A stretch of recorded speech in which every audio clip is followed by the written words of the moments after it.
Hello friends, how are you? I hope you are doing well. और आज हम सीखने जा रहे हैं अपनी कॉमन एरर्स की प्रैक्टिस नंबर 3। और तो बिना टाइम वेस्ट करे शुरू करते हैं और सीखते हैं कॉमन एरर।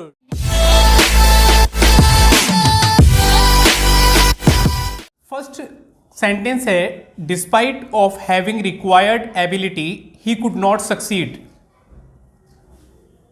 देखें इस सेंटेंस में क्या एरर लग रहा है आपको। देखें, आपको दो बातें याद रखनी है, एक होता है इंस्पाइट, एक होता है despite.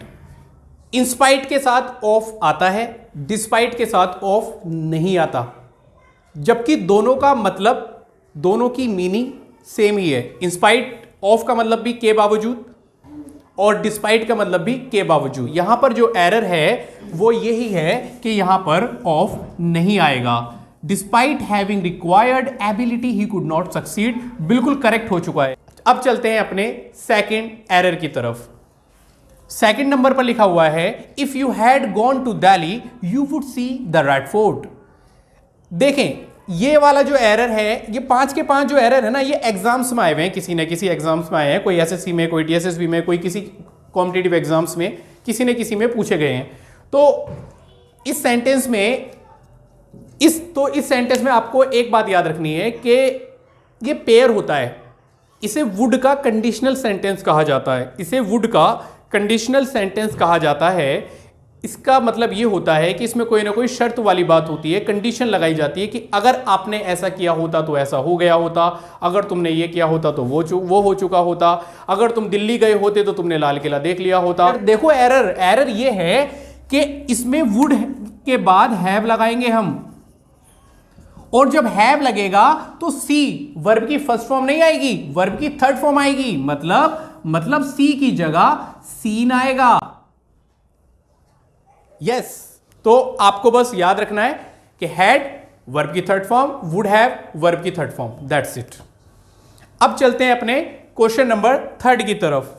No sooner did I enter the house I saw my uncle going out for a walk.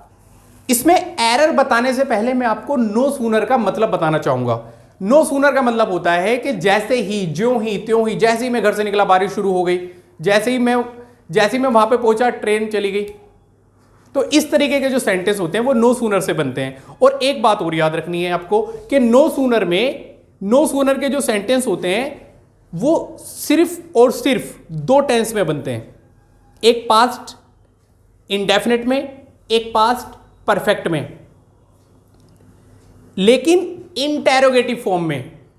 Interrogative समझ रहे हो आप मैं क्या कहना चाह रहा हूं? या तो no sooner did I enter, या no sooner had I entered. 2 तरीके हैं इसके सेंटेंस के। तो यहां पर तो इसमें कोई एरर नहीं है। यहां पर एरर जो है वो देन की है, क्योंकि नो सूनर में हमेशा देन का यूज किया जाता है। बीच में जो देन आएगा मतलब conjunction, as a conjunction then का यूज किया जाता है।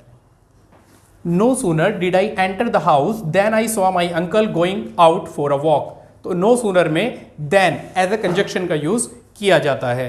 आते हैं अपने क्वेश्चन नंबर 4 की तरफ। देखें 4 नंबर पर लिखा हुआ है, many a student have joined the National Service Scheme to serve the local community. क्या एरर लग रहा है आपको? इसमें क्या एरर हो सकता है?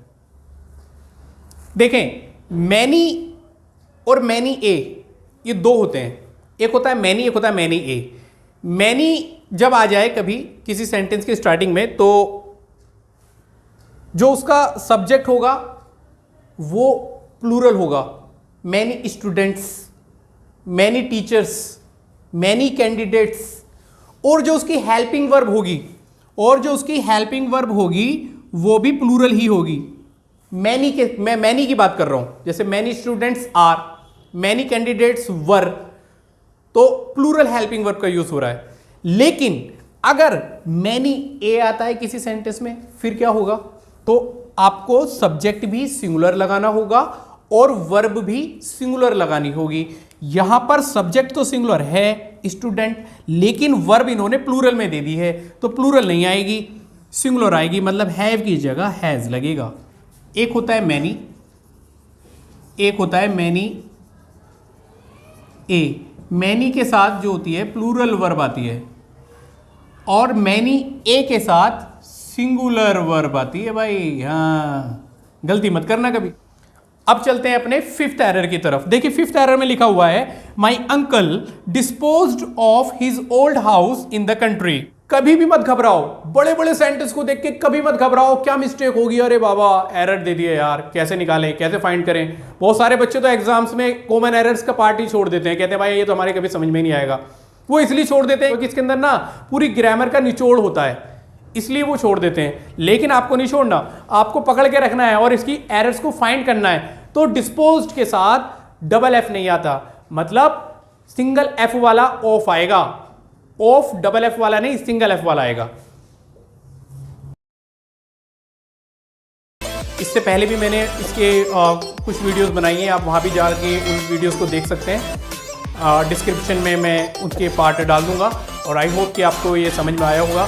मिलते हैं अपनी नेक्स्ट वीडियो में। Bye bye, take care.